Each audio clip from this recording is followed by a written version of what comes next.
Broadcasting from deep behind enemy lines in the occupied territory of the Socialist Republic of California. Your host, former California State Assemblyman and Governor candidate, Tim Donnelly. Welcome back to the show. We are post-debate, first Democratic debate in the bag, and it lived up to its very low expectations. It was a snooze fest.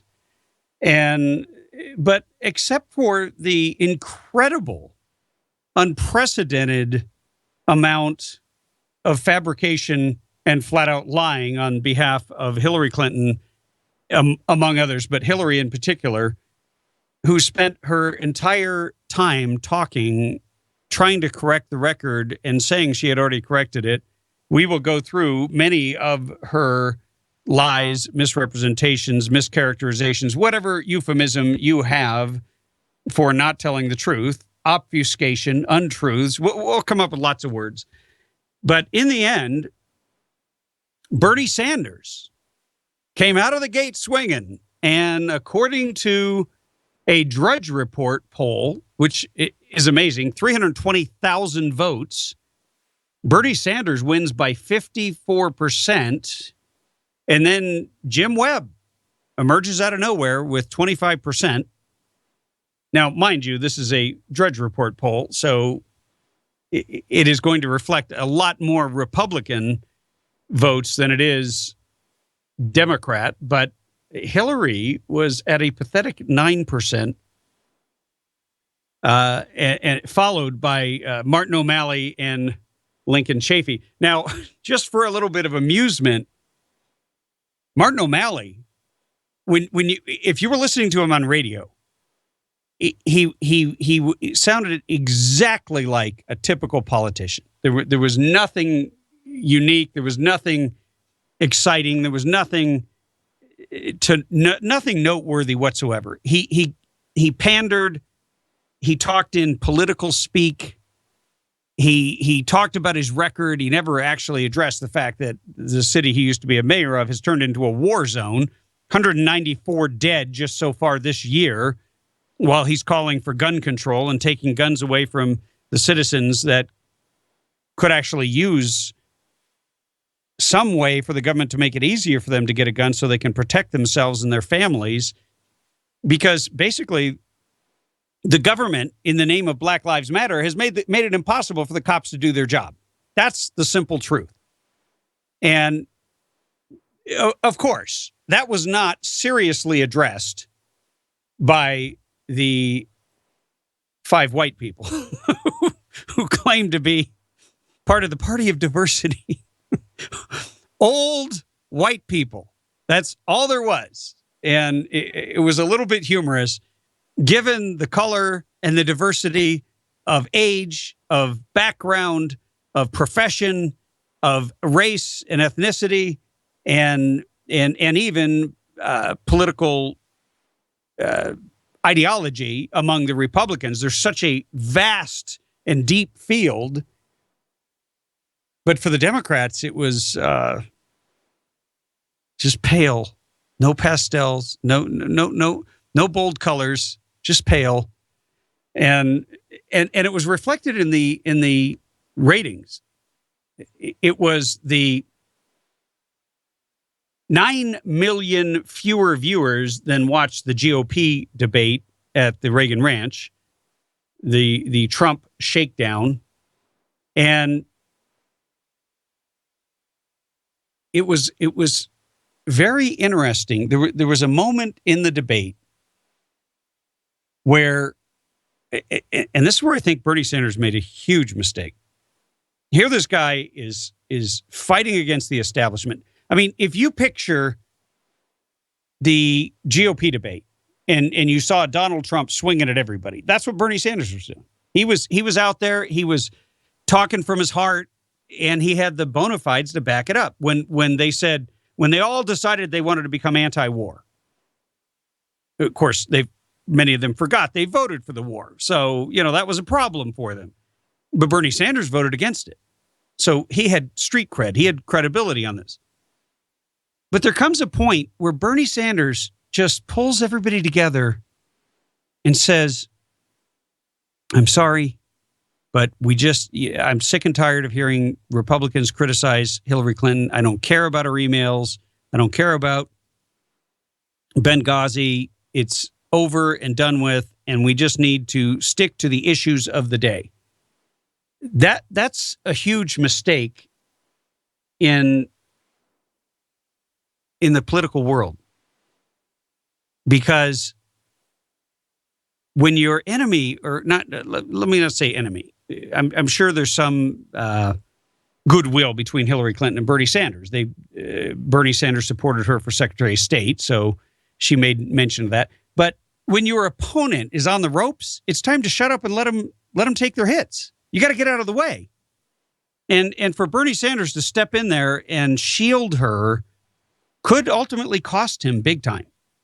Now, of course, the great, big, massive jackass in the room, the donkey, not the elephant, was whether or not we're going to see Joe Biden get into the race. He definitely did not show up at the debate.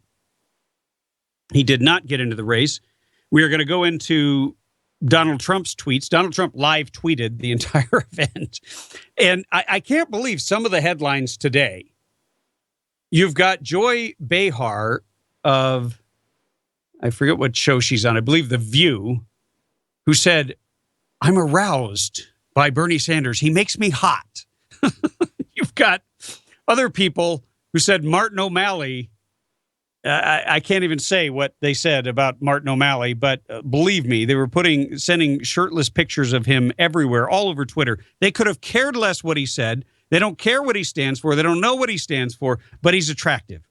He's got a nice body. He's got the best body of all of them up there. And this is the level of discussion that was occurring yesterday on Twitter around the Democrat debate. And it kind of shows you why we get the kind of leaders that we have when that is the depth of interest in the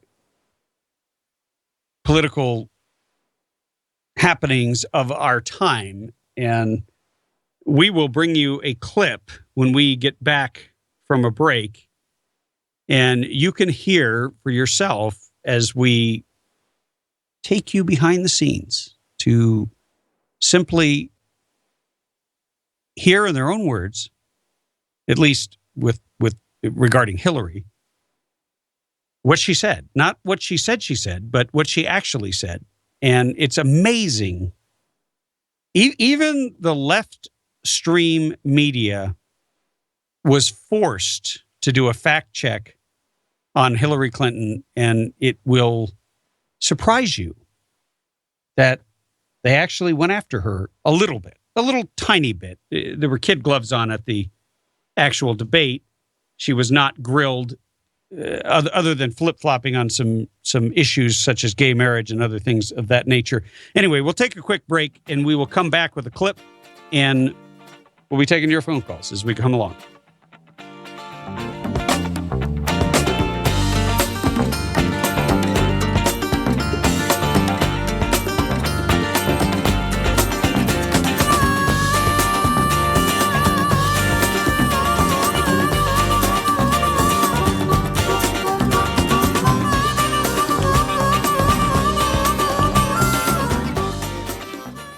Whether you're an experienced shooter or just buying your first gun, Turner's Outdoorsman has everything you need, along with a knowledgeable and friendly staff to help you find that perfect gear for your next adventure. Turner's now has 18 locations across Southern California, including a Victorville location right on Bear Valley Road. Be sure to check out the new Archery Pro shops in the Victorville, Chino Hills, and Pasadena locations. If you're not sure what you're looking for, you can browse and shop their selection at turners.com. Be sure to check out their weekly specials and sign up to get them delivered directly to your inbox. Turner's is where I turn for all my firearms and ammo needs. Remember to tell them Tim Donnelly sent you, and you'll get an additional discount.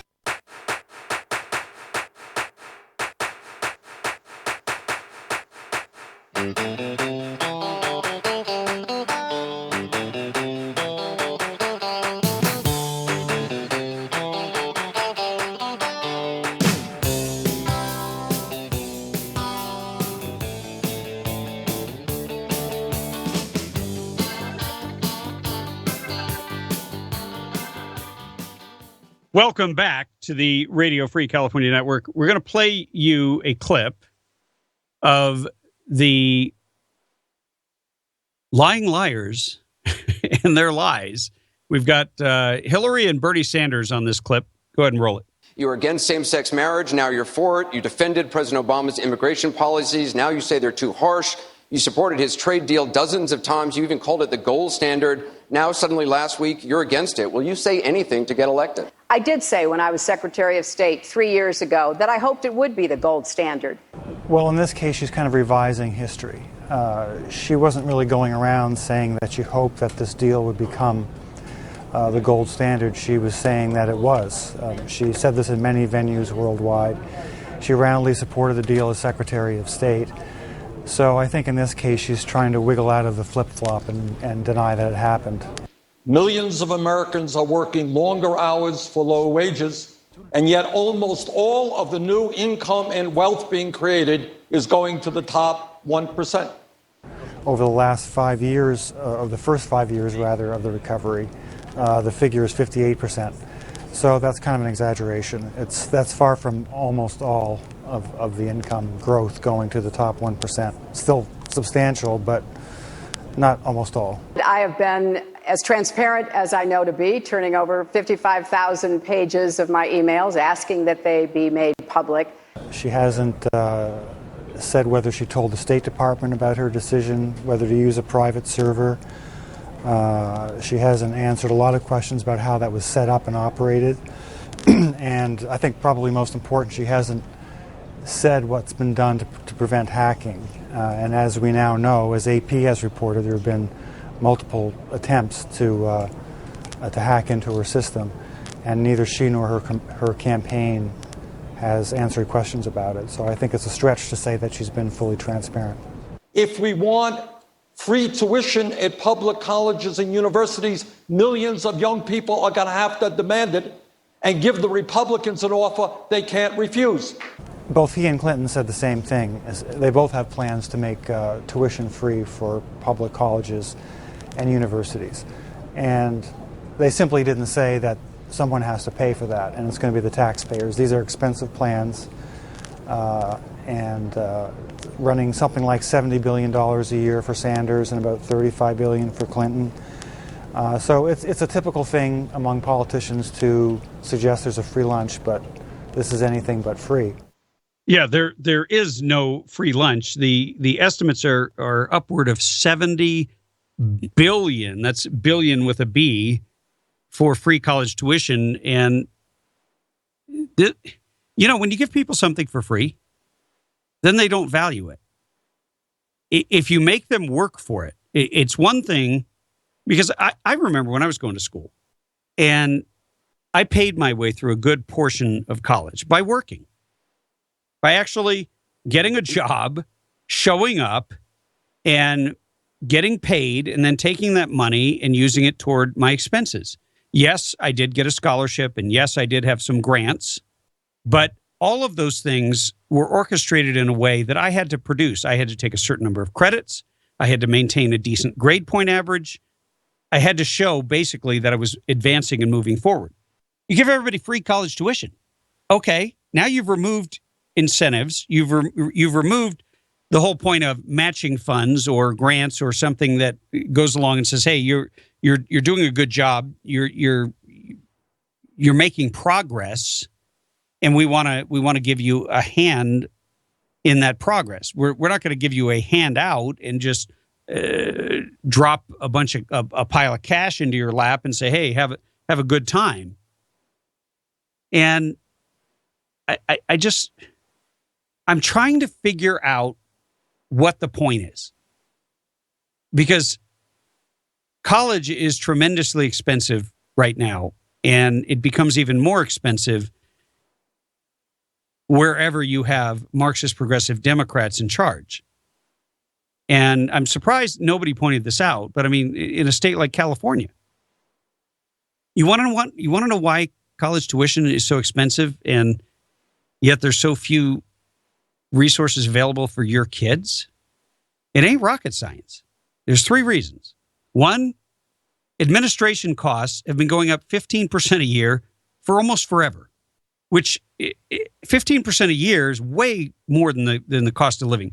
Almost every single individual on a college campus belongs to a union of one sort or another.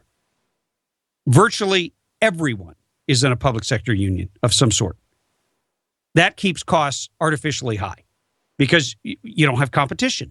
You can't compete and try to get lower wages and save money or contract things out because the unions have a stranglehold. And of course, you've got the chancellors are paid a gargantuan amount of money, and they never think, why don't we go out there and try to find somebody for $100,000 less or $200,000 less? Why don't we cut back on all these perks and benefits when we're raising the tuition on the students 9, 10, 12% a year? When the students can't find parking, they got to pay for this, that, and the other thing. Every time they turn around, they're paying more and more and more. And there's fewer resources. Why are there fewer resources? That's a wholly separate issue. There's fewer resources on California campuses because of the DREAM Act. Because California said, hey, if you come to our state illegally, go to a high school for 3 years, we're going to give you free college tuition. As a matter of fact, we'll pay everything if you get a Board of Governors BOG grant waiver. Think about that. Everything. Do we do this for military personnel and their families that are transferred into California? No, we don't. Do we do this for anyone else? No. We do this for people who have come into the country illegally. We have set aside now student centers that are illegal aliens only. And this is all being done by Janet Napolitano, who is the president of the UC, because she wants to make up for, at one time, being in charge of Department of Homeland Security, and wanted to allay everyone's fears that she might actually begin to enforce the law somehow on a college campus in California. But the net effect of essentially legitimizing people's presence who are illegally present in the country and saying, hey, go ahead and go to college. Go ahead and come on in. It's not a problem. We welcome you. As a matter of fact, we've set aside resources, state resources, in order for you to enjoy a place, an oasis, a sanctuary. Here's a student center. It's only for illegal aliens. We don't want anyone else in there. We won't bother you. We won't be putting American flags up. Don't worry about it. We just want you to be comfortable. This is what you get when you elect Marxist progressives. Because they don't care what the repercussions. They could care less the repercussions on the average American. They just care about the interest groups, and they're very select and very specifically targeted. And hey, when you are quoted in the newspapers and in the headlines and on TV with a soundbite that says you're giving free stuff away, free college tuition, all you got to do is say free college tuition, I'll legalize marijuana, and you pretty much have a massive segment of the population, younger people, that will vote for you. And nobody ever drills down into exactly how you're going to pay for that, what the impact is going to be on the larger economy. And I do think when it came to presenting their message, Bernie Sanders was clearly superior to Hillary Clinton. She kept prevaricating. You could tell she was pausing to be very careful in what she said. And there was one point when the subject of Benghazi came up, and Anderson Cooper asked her about Benghazi and said, by the way, lives were lost there. And she said, don't worry, I'll get to that. Very dismissive, kind of like when she said, does it really matter? And dismissed the entire issue. I just pray we don't get 4 years of Hillary Clinton. Hey, Tim Donnelly Show. I'll be right back after this break.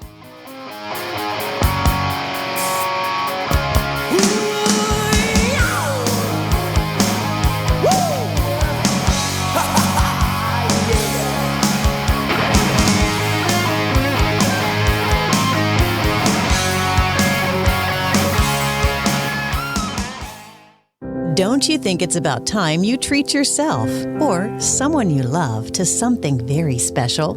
Well, Ozell Jewelers, the finest jewelry store in the high desert, is known throughout the high desert for having the largest variety of fine-looking jewelry and gifts for every special occasion. Ozell custom designs and manufactures their own jewelry, so you'll be able to find exclusive, one-of-a-kind, stunning styles you won't find anywhere else in Southern California. If you're looking for fine jewelry at unbeatable prices, Ozell Jewelers is the place to go. Show appreciation to that special person in your life with something special to cherish forever.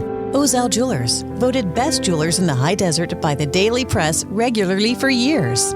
Ozell Jewelers has been putting smiles on high desert faces for over 30 years. Ozell Jewelers in Rancho Cucamonga, Palm Desert, and Amargosa Road by Red Lobster in Victorville. Ozell Jewelers.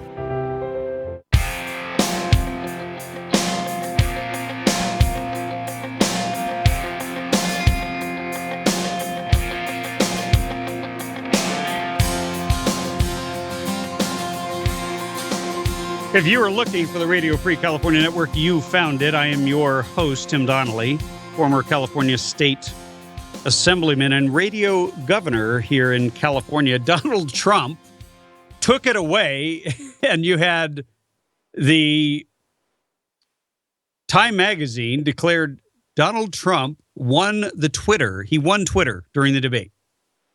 This is his best tweet.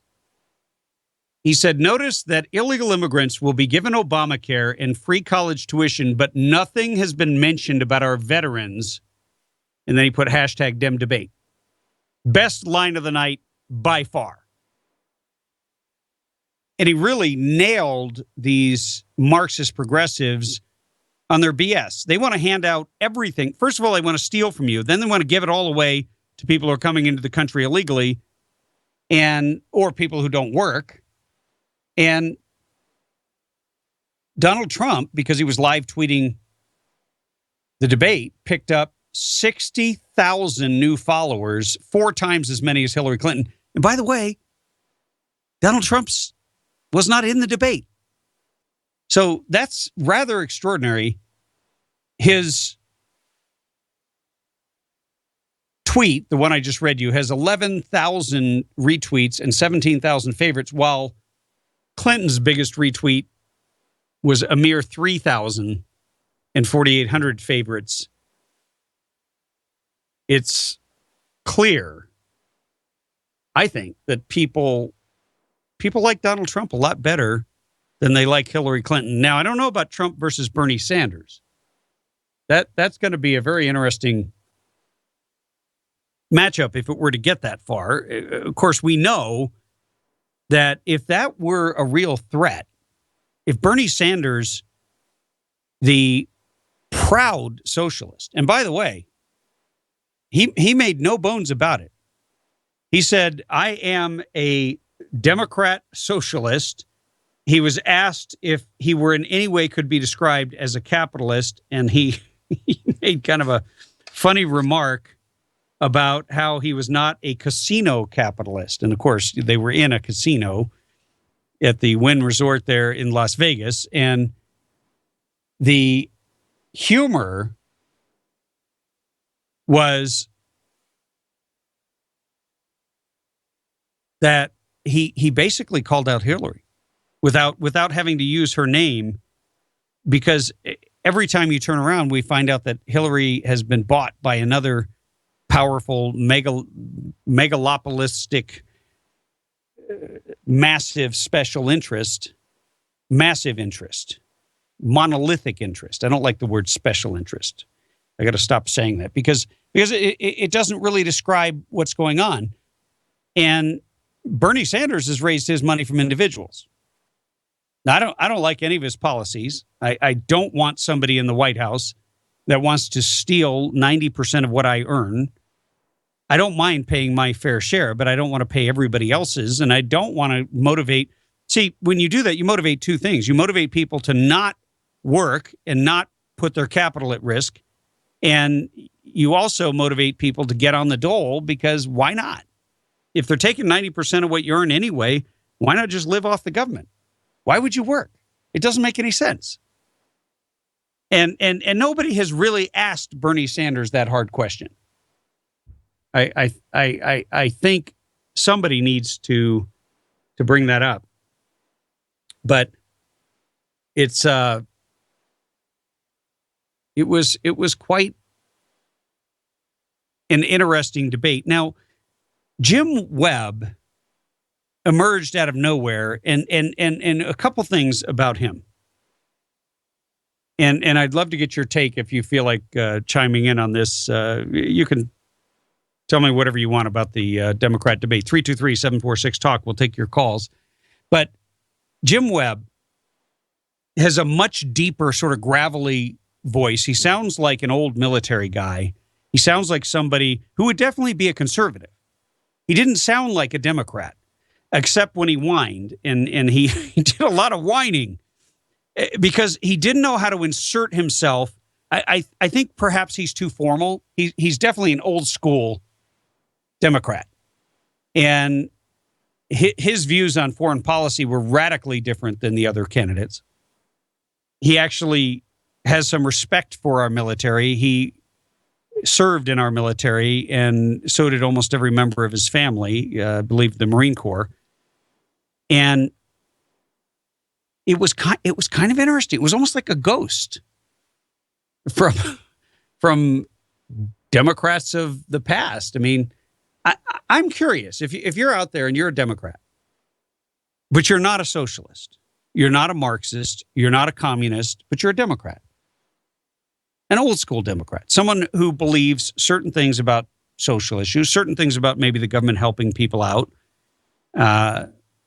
but you don't believe the government should steal all of your money when you work for a living. You don't believe that you owe it to somebody who wants to sit on their keister. You don't owe it to them. You don't owe them a living.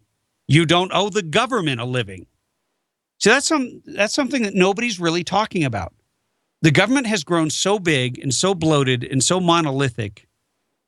There's so much room for cutting and reshaping and restructuring and eliminating entire sections and departments of government that could be replaced with technology. Same thing we see in the private sector. Wouldn't it be nice if you went to the DMV and there was a robot to wait on you? I mean, I recently went there when my son was getting his permit, and he now has his license. But there was one person whose entire job was to look around and see who was sitting in what chairs or standing in what line, come up and challenge you and intimidate you and tell you you're sitting in the wrong area. And now the area where you are supposed to be might not have any chairs, and maybe you wanted to sit down. You're not allowed. You are sitting in the wrong area, sir. You need to move over there. And of course, the person had a proud SEIU T-shirt on, which I don't even think you should be able to wear at work. It was slovenly, but that was that was the treatment. I'd rather have a robot. I don't know about you, but I'd rather be abused by a robot. Then you could maybe reprogram the robot to be less abusive. You could program the robot to abuse you in different voices, kind of like your GPS. You can have someone with an English accent. You could have a woman with an English accent. You could have a woman who sounds like a robot, or a man who sounds like he's from New Zealand. Whatever floats your boat, the bottom line is that we're going to see technology advance as it has always advanced. And in the private sector, we see these incredible, amazing changes, revolutionary changes. Look, I'll give you an example. When I was building my business way back when, I was driving up and down California, up and down the state, I lived on the 5 freeway. I knew where every payphone was.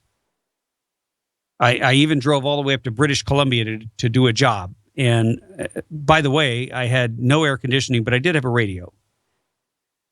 And along came cell phones.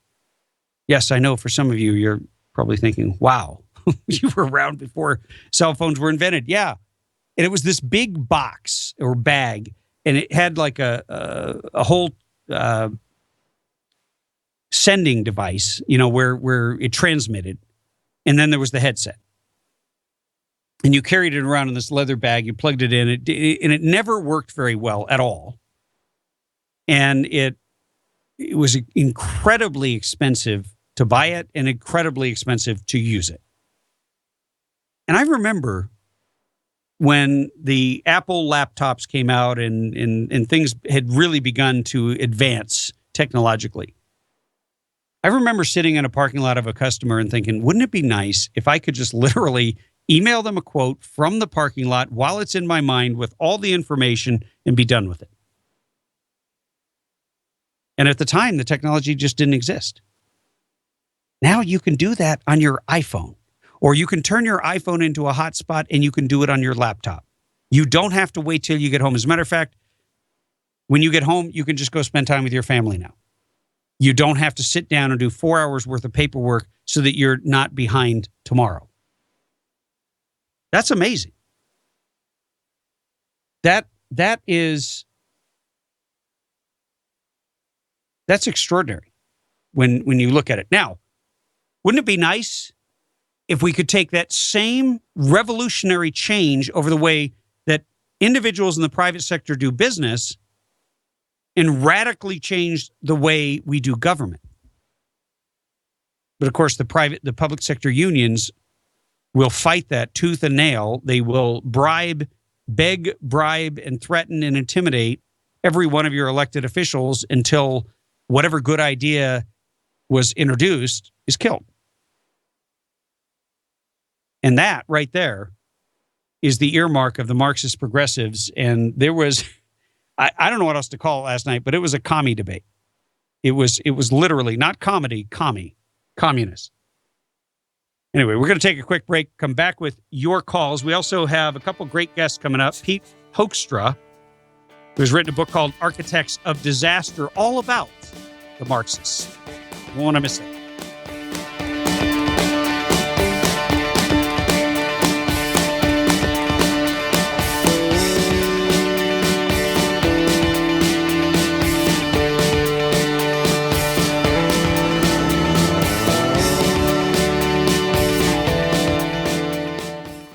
Whether you're an experienced shooter or just buying your first gun, Turner's Outdoorsman has everything you need, along with a knowledgeable and friendly staff to help you find that perfect gear for your next adventure. Turner's now has 18 locations across Southern California, including a Victorville location right on Bear Valley Road. Be sure to check out the new Archery Pro shops in the Victorville, Chino Hills, and Pasadena locations. If you're not sure what you're looking for, you can browse and shop their selection at turners.com. Be sure to check out their weekly specials and sign up to get them delivered directly to your inbox. Turner's is where I turn for all my firearms and ammo needs. Remember to tell them Tim Donnelly sent you, and you'll get an additional discount.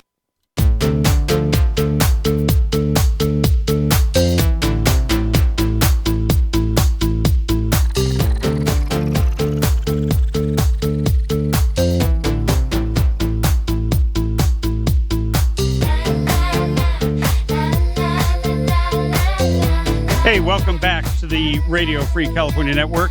We're going to go straight to the phones to get your reaction to the Democrat debate.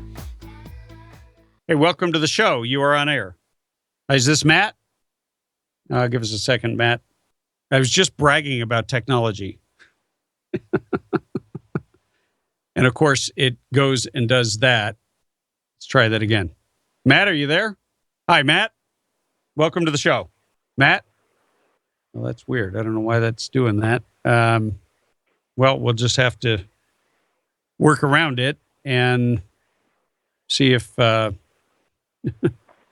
Anyway, well, we'll just go back to my discussion of what's going on because it obviously our phone system is not working right now. Hey, one of the moments that was I think a little bit shocking for a lot of people was Anderson Cooper opened once he let everybody make their opening statements, and most of the opening statements were predictable, very political, very polished, and exactly what you would expect from each of the individual candidates. But when it came to Hillary, he kind of went after her pretty hard on flip-flop and asked her if she was being politically expedient. And Matt, are you there? I thought I heard. Hello? Yeah, Matt, welcome to the show. Yeah, Sorry, we've had a little run around with the technology. What was your reaction to the debate?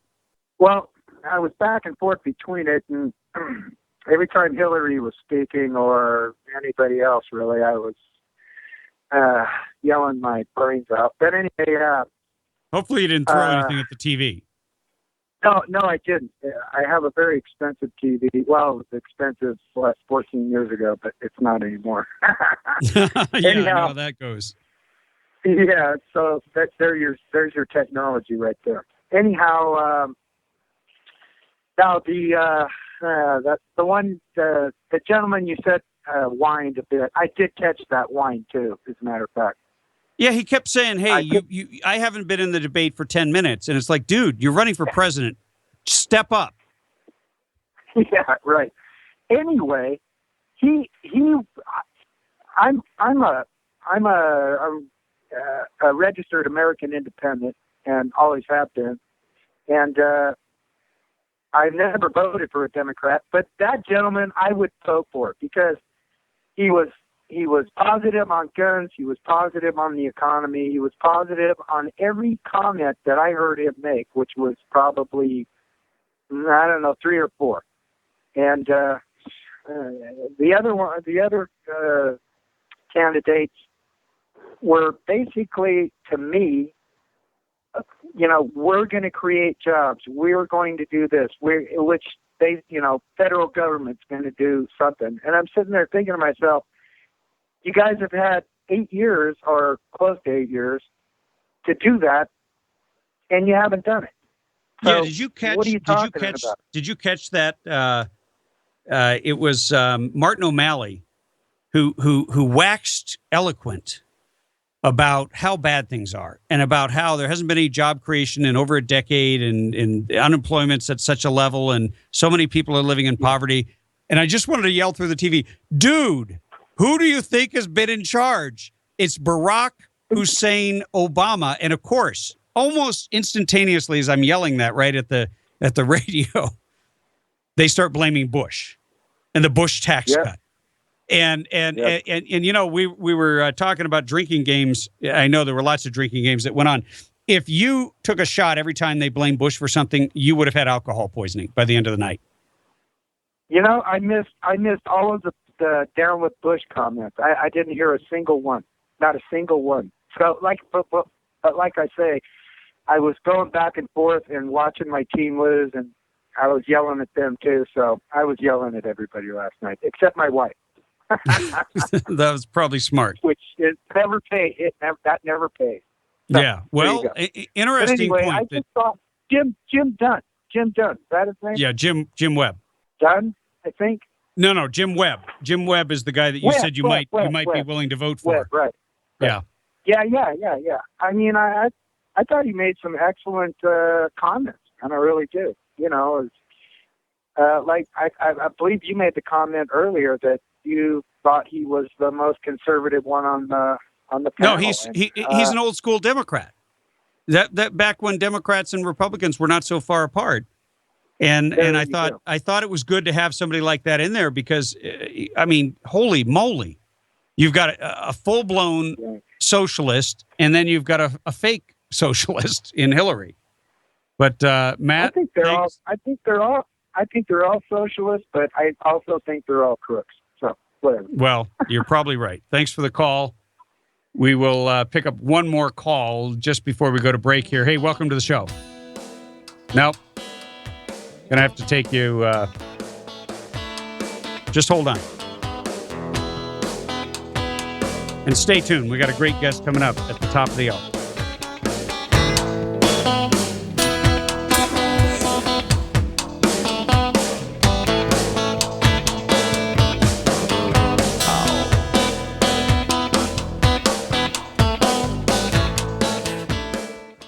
Hey, if you like shooting as much as I do, you've probably been to a lot of ranges. Unless you visited Burro Canyon Shooting Park, you've never seen anything like it. On the way there, you'll find yourself taking pictures as you traverse the majestic Azusa Canyon and wind your way up into the Angeles National Forest.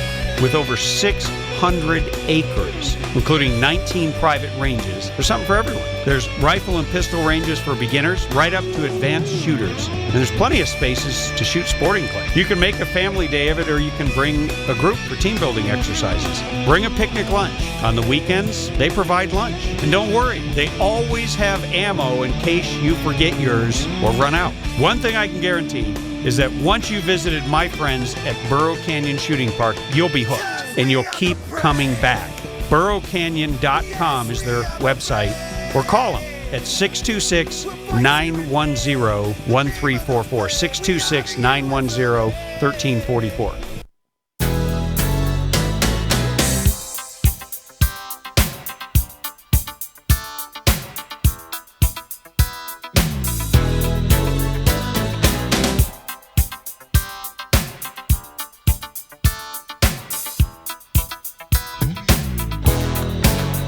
If you were looking for the Radio Free California Network, you found it. I am Tim Donnelly, your host, former California State Assemblyman and radio governor here in California. We're going to take one quick caller prior to bringing my guest on. Hey, welcome to the show. What was your reaction to the Democrat debate? You're on air. Oh, my gosh. I didn't go through a call screener, so I didn't know I was on the air. Yeah, Actually, I watched about 20 minutes of it, and it was just about what I expected. But that's not the reason I called. I called because I called Jerry Brown's office about the voter registration and the DMV thing. Oh, the basically the bill to register illegal aliens in the state of California. Correct. And the staffer I talked to said the auto registration for all DMV. He said yes. And I was aware of at least 3 DMV offices within the state designated to illegals, and he said yes. And then I mentioned that I have been registering voters in the state for the last 20 years, and I asked him at Governor Brown's office, is there a designation for party preference on these voter registration forms? And that's when he referred me to the Secretary of State's office today, and I called her office. And this individual I talked to, he was sure that non-citizens would not be sent voter registration forms. Well, he was not sure. I can tell you for a certainty that they will be, because what they're doing is they're registering illegals because they are giving licenses to illegals, and the only protection is whether or not they check the box to affirm they're a U.S. citizen or not. It's on their honor. But everyone who has a driver's license is going to get registered to vote automatically. That's what that law does. Anyway, I got to go because I got a guest coming on. But thanks for your patience, and thanks for your comments and your hard work to try to get to the bottom of this. We'll talk more about that later. I want to bring on Pete Hoekstra, who is the former chairman of the House Intelligence Committee and has a new book out that is just in time, being, especially given that the Democrat debate happened last night. Architects of Disaster, the Destruction of Libya. And of course, on the cover is a picture of Hillary Clinton and Barack Hussein Obama looking none too happy with each other. Pete, welcome to the show. Tim, it's great to be with you. Thank you. It is great to be with you, and thanks for coming on to talk to my audience about your book. It's clear that there is so little truth coming out through the media. I don't know. I mean, you were in office a number of years ago, and you dealt with the media, but have you ever seen it so bad as it is today in terms of just getting facts on things like Benghazi? I've never seen it this bad. I mean, last night you go through a Democratic debate, and Libya is a failed state. It is exporting weapons exporting jihadist fighters into northern Africa, into the Middle East, into Syria, and to let the former Secretary of State off the hook by describing the efforts in Libya to overthrow Gaddafi as a success in the use of smart power.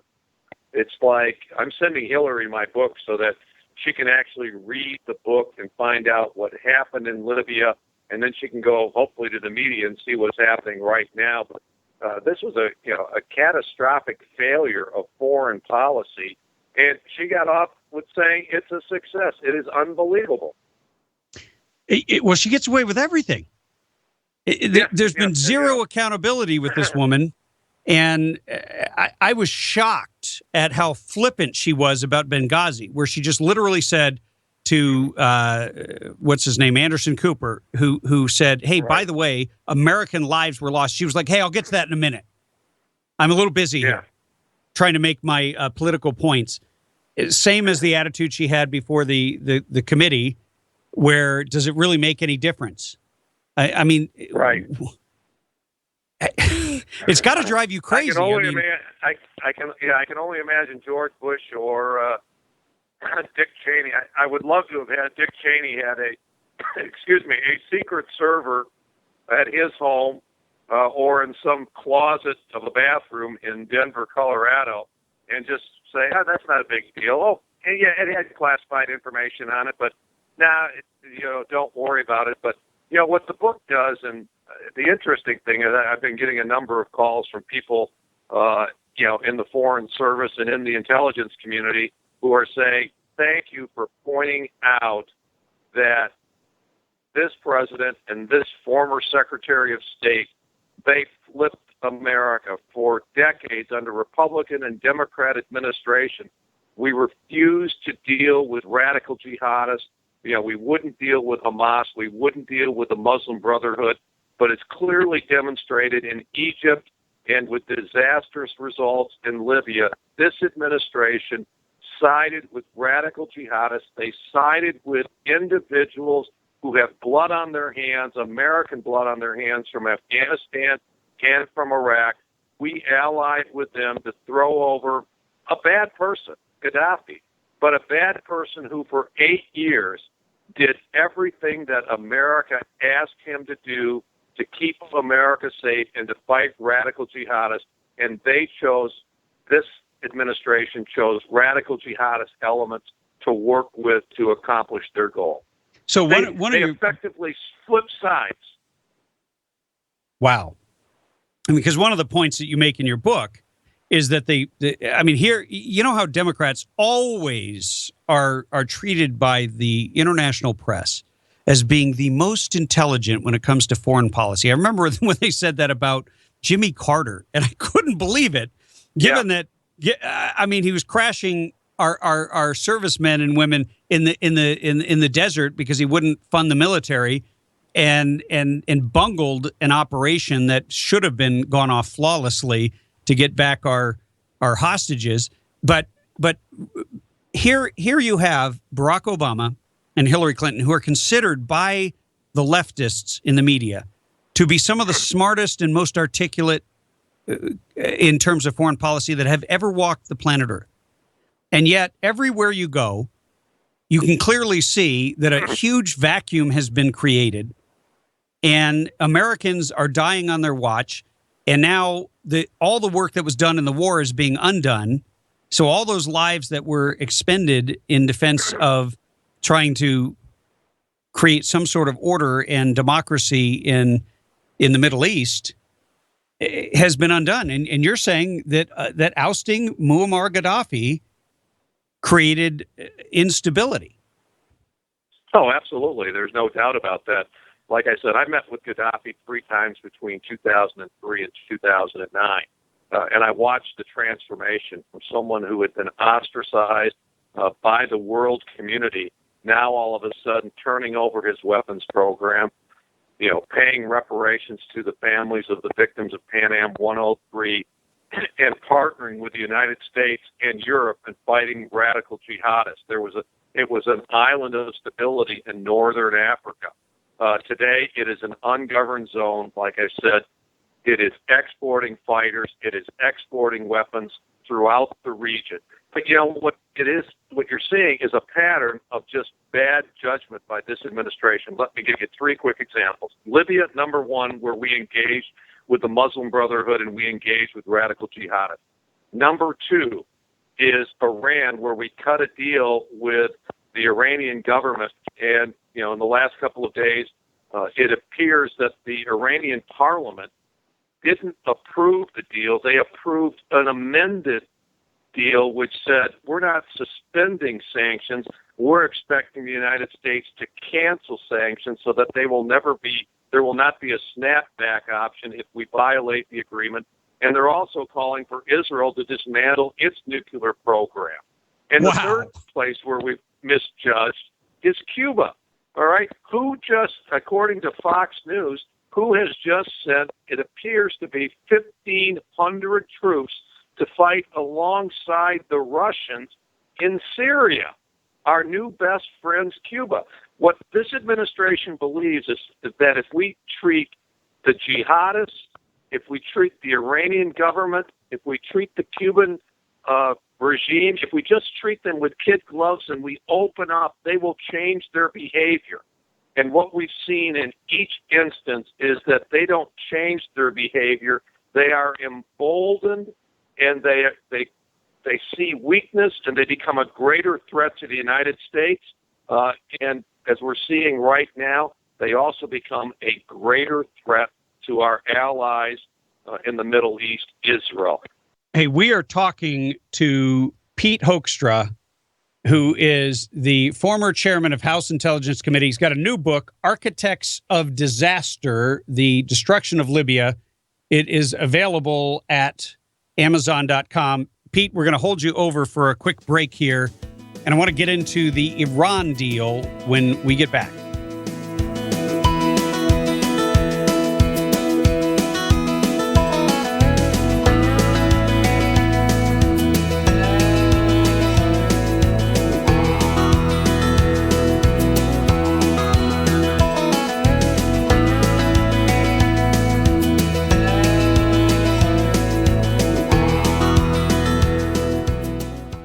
Whether you're an experienced shooter or just buying your first gun, Turner's Outdoorsman has everything you need, along with a knowledgeable and friendly staff to help you find that perfect gear for your next adventure. Turner's now has 18 locations across Southern California, including a Victorville location right on Bear Valley Road.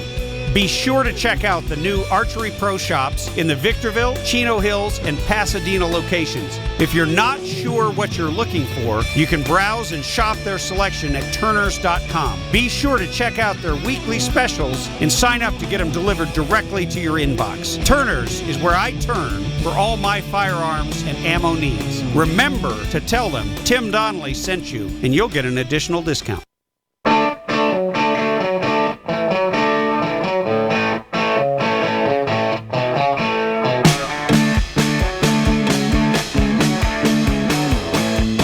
Hey, if you're just joining us, we are talking with Pete Hoekstra, who is the former chairman of the House Intelligence Committee, author of Architects of Disaster, The Destruction of Libya. And Pete, I got to ask you, this Iran deal that has been pushed through, give me your take on this in terms of the support that came through the Congress to get this out. Did this shock you as much as it shocked me?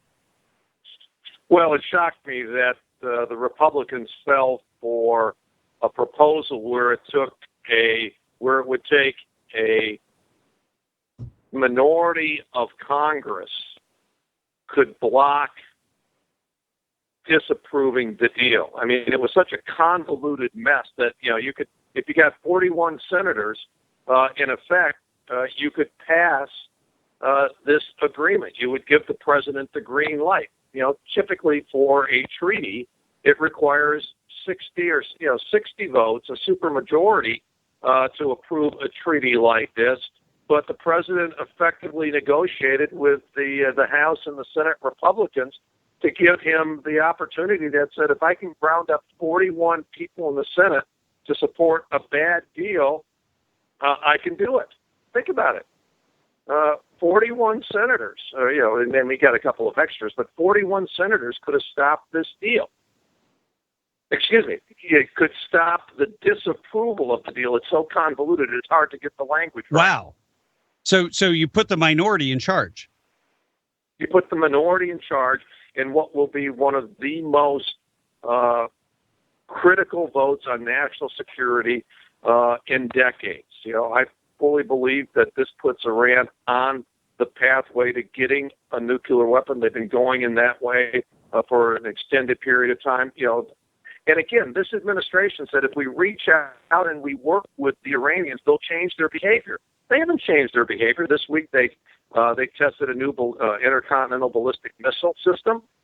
They convicted the Washington Post reporter.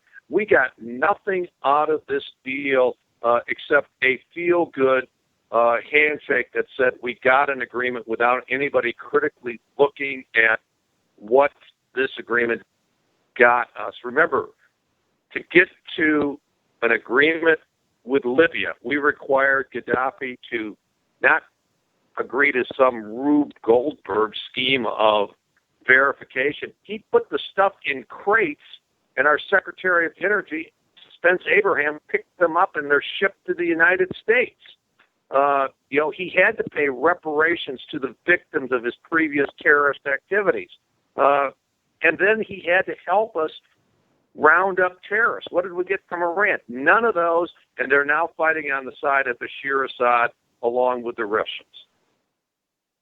Wow. And one of the things you say in your book is that the weapons, chemical weapons and whatnot that Muammar Gaddafi had most assuredly got in the hands of the Islamic terrorists. So it seems like every time you turn around with this crowd, the opposite of what we want to happen happens, and the opposite of what they tell us is the truth. Exactly. People need to read the book because what it does is it outlines the kind of people that this president aligned America with. Individuals, we call them the rogues gallery, individuals who have American blood on their hands, and when they're buying the book, they're continuing to support the efforts of Steve Emerson and the Investigative Project on Terrorism. The proceeds from the book don't go to me. They go to this organization which for over 20 years has identified the threat from radical jihadists both here and abroad. And the book you're talking about is Architects of Disaster, The Destruction of Libya. This is Pete Hoekstra, former chairman, House Intelligence Committee. When I say the words House Intelligence Committee, I almost shudder because I feel like there was a time, and I had the privilege of meeting former Vice President Dick Cheney, and what a brilliant mind, and what an extraordinarily misrepresented individual.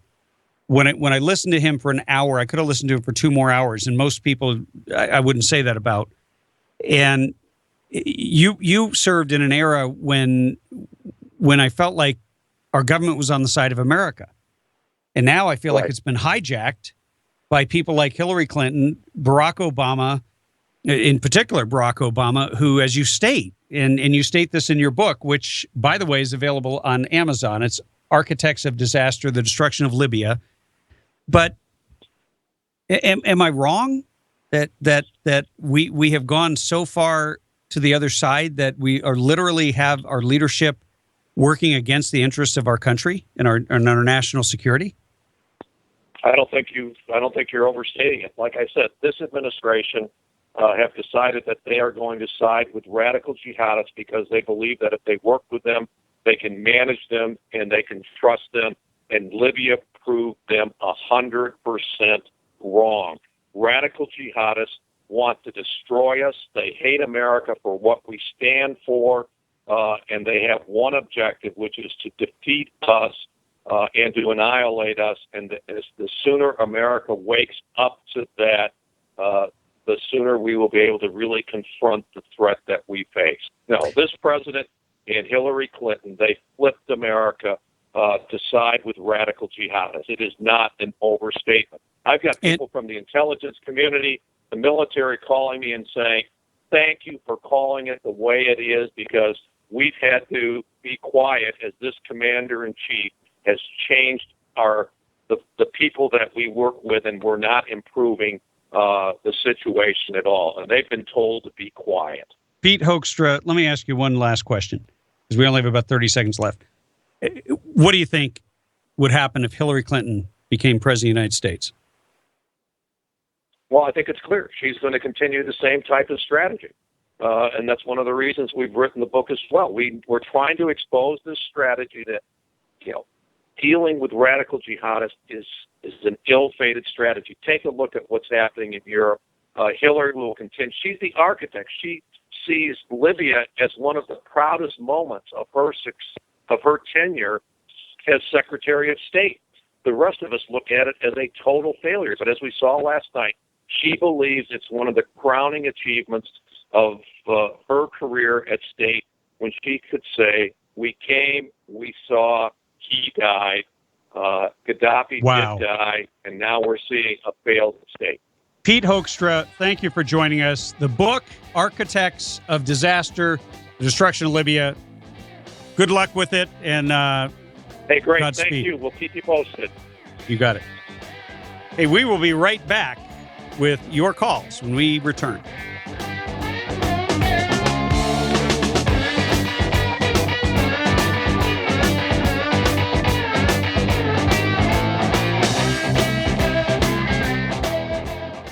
Hey, if you like shooting as much as I do, you've probably been to a lot of ranges. Unless you visited Burro Canyon Shooting Park, you've never seen anything like it. On the way there, you'll find yourself taking pictures as you traverse the majestic Azusa Canyon and wind your way up into the Angeles National Forest.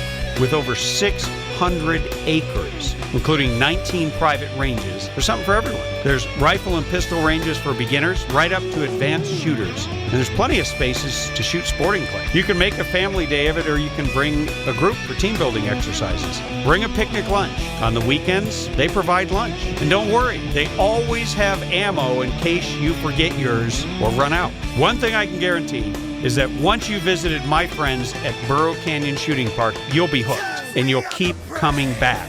BurroCanyon.com is their website, or call them at 626-910-1344, 626-910-1344.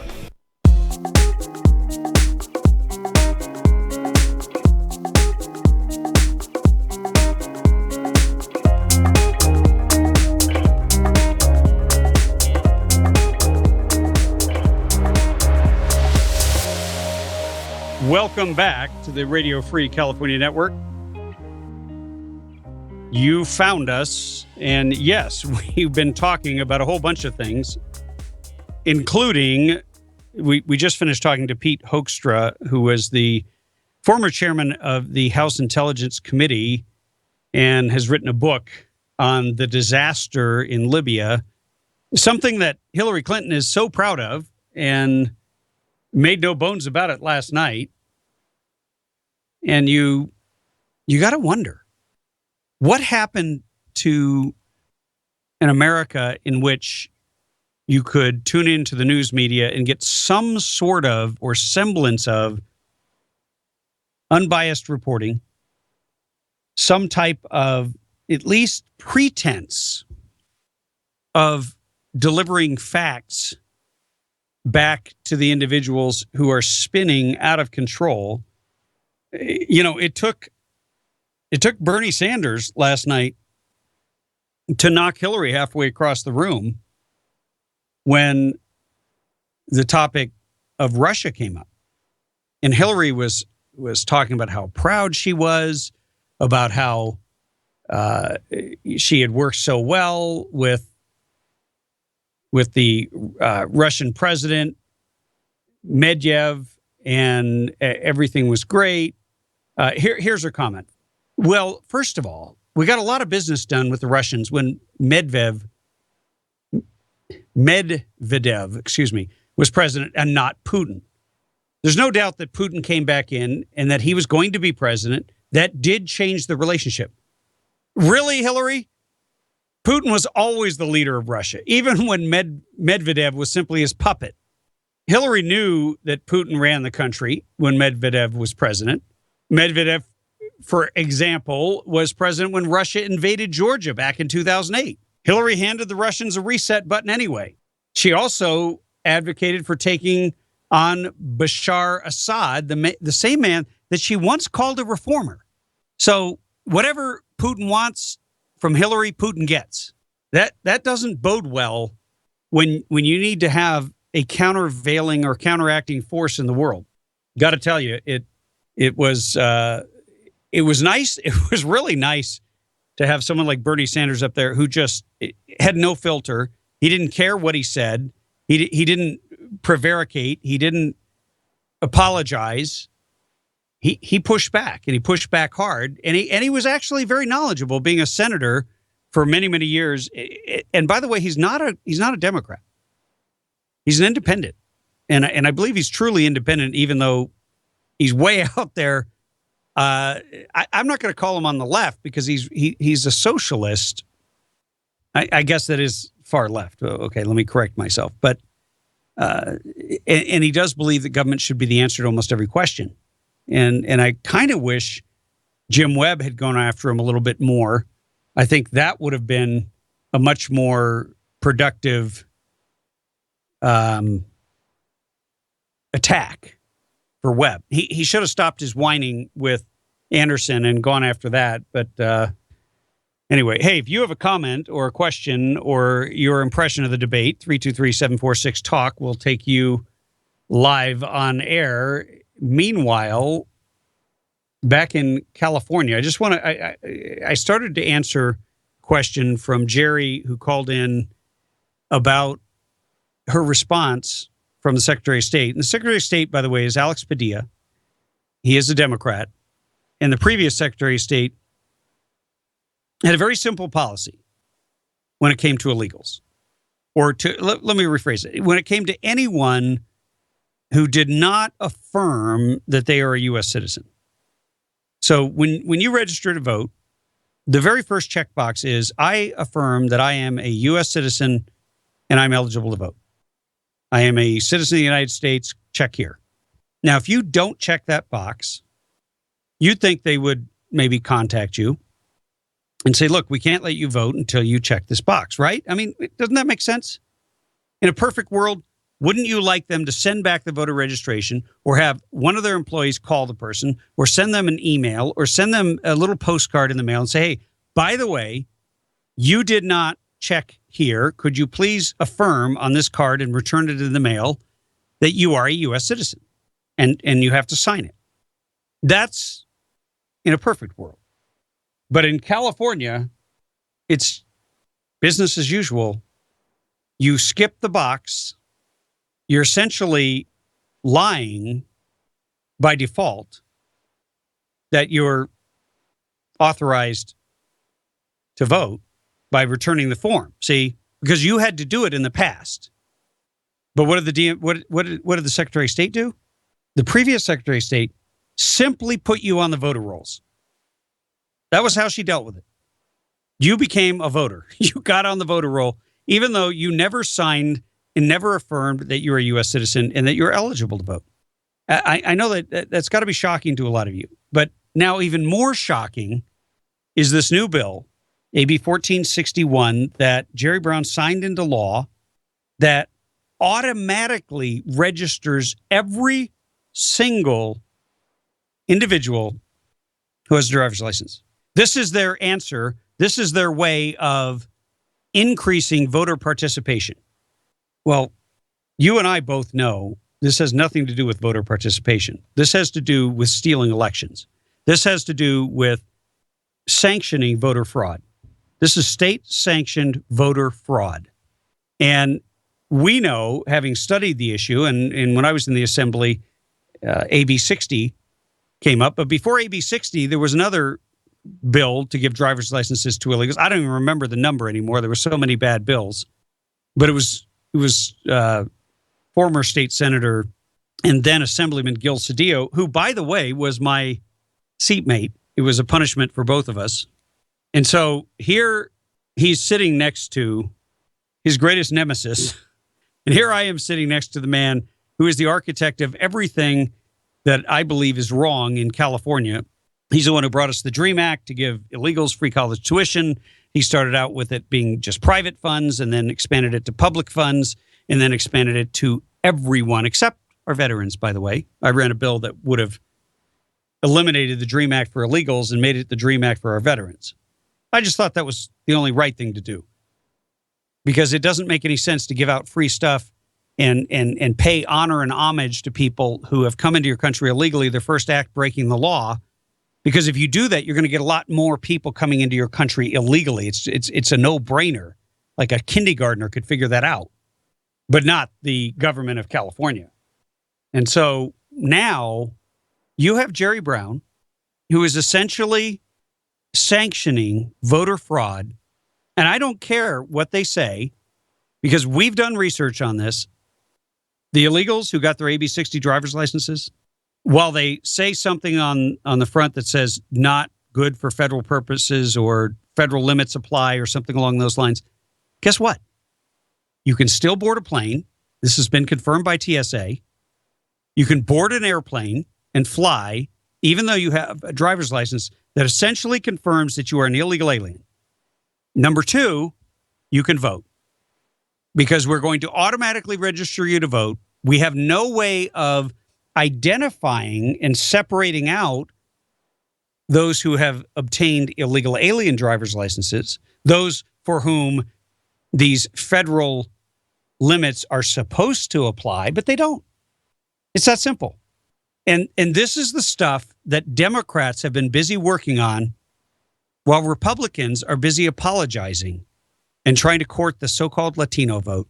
You know, if I were Latino, I would be so pissed off at the Republican Party, because it's an insult to assume because of my last name or my skin color or where I came from that somehow I'm in favor of this systematic undermining of the rule of law, this corrupting of the integrity of our electoral system. We have embarked on a course here in California. God help us if the rest of the country follows. But the next step is going to be to allow illegal aliens to vote, serve on juries, essentially have all the rights of citizens without any of the responsibilities, and it will never end. And thanks to the Republicans, they never fight it. They're completely ineffective, and they've largely given up, except for the Trumpster. Thank God for Donald Trump. 323-746-TALK. We'll take your calls when we get back.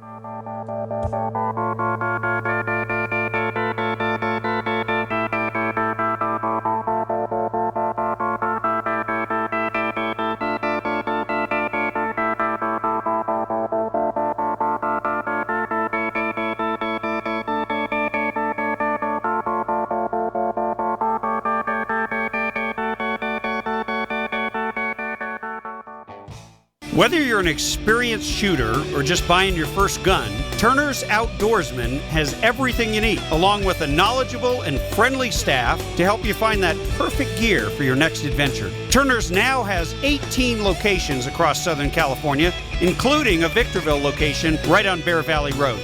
Be sure to check out the new Archery Pro shops in the Victorville, Chino Hills, and Pasadena locations. If you're not sure what you're looking for, you can browse and shop their selection at Turners.com. Be sure to check out their weekly specials and sign up to get them delivered directly to your inbox. Turners is where I turn for all my firearms and ammo needs. Remember to tell them Tim Donnelly sent you, and you'll get an additional discount.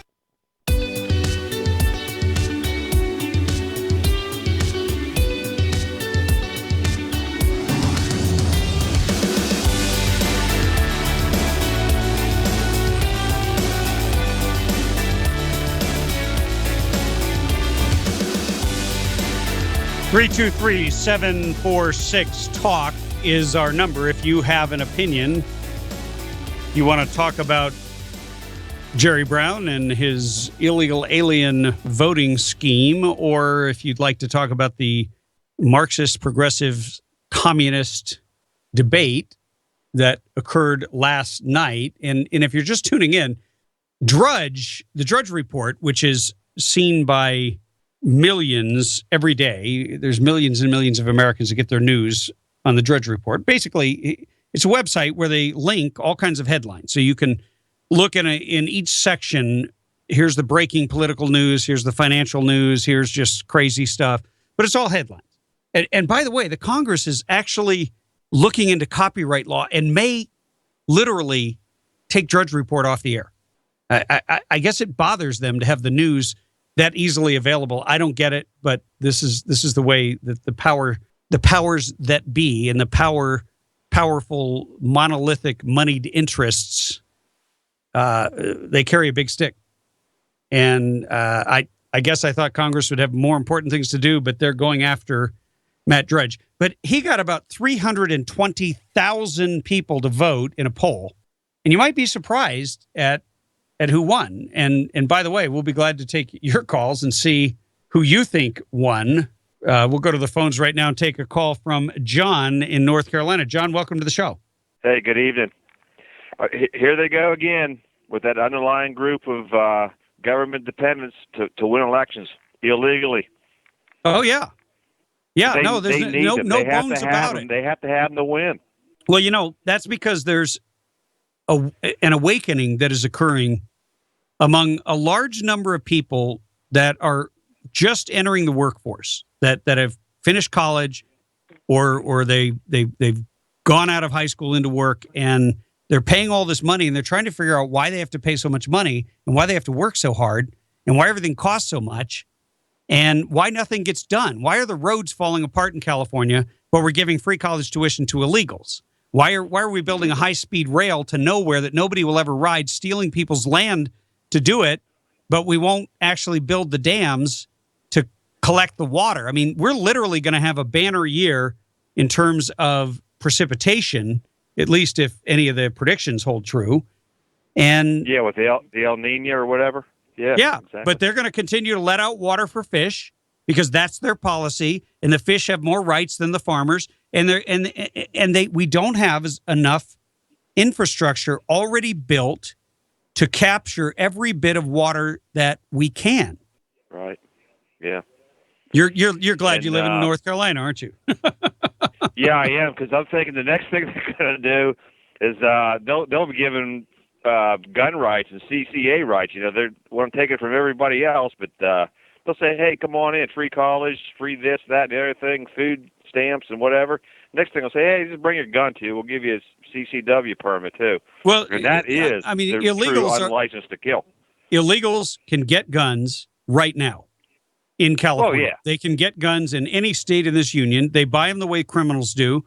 As a matter of fact, the individual, I forget his name because he had these long 4 or 5 names strung together, and then he had 15 aliases. But he had a driver's license from Utah. Everybody thought he was the nicest guy in the world, the nicest illegal alien. Oh, my gosh, what a nice young man. He was mowing my lawn 3 weeks ago. And now, today, he shot 2 cops in the head, killed them point blank, execution style. And it turns out that he was some kind of a hitman or heavy duty operator for the cartels. Yeah. He wasn't the nice illegal alien everybody thought he was. But see, we don't know because we give driver's licenses to him. Then they can create a fraudulent identity. That's the whole point. And now you're going to have people who could be cartel hitmen voting in California elections. Yeah, exactly.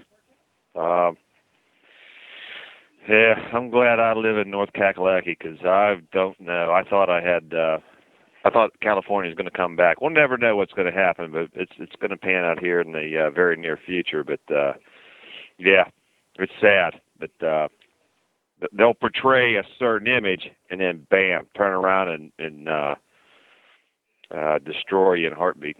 Hey, this is all about control. This is about giving the government more and more control over our lives. If they've got to hand over everything to the illegals in order to do it, they don't care because they live off of government. They're not people who went out in the private sector and earned a living and created something of value and employed people. I mean, what you can criticize Donald Trump all you want, but Donald Trump signed both sides of a paycheck.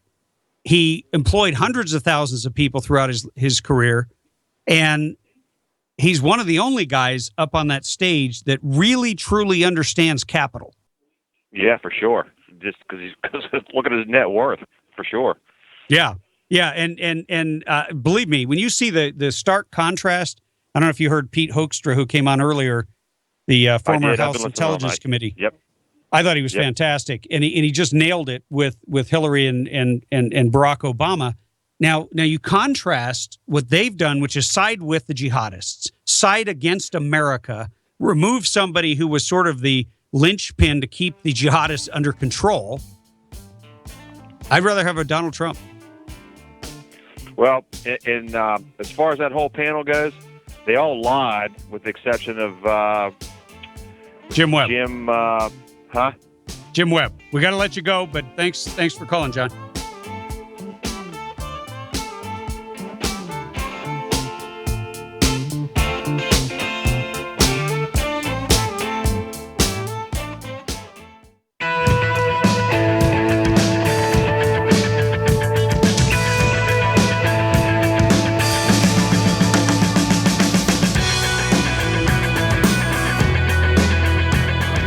Hey, welcome to the final hour of the Tim Donnelly Show. I am Tim Donnelly, your host, former California State Assemblyman and radio governor here in California. We're going to bring on a favorite guest, Adele Nazarian of Breitbart. She's written an interesting piece, had an exclusive. Ben Carson says that mainstream media can't stand the thought of a black conservative. Say it ain't so. Adele, welcome to the show. Hi, Tim. Thank you. It's great to have you on. And so Ben Carson is basically calling out the media and saying that they claim that they want diversity. They claim they want to see inclusion of people who are considered minorities. And yet, if the person's a conservative, then it doesn't count. Exactly. And it has to do with the ideological underpinnings of how conservatives and Democrats really treat the general population and which one of these parties actually has the best interests of their demographic and their population at heart.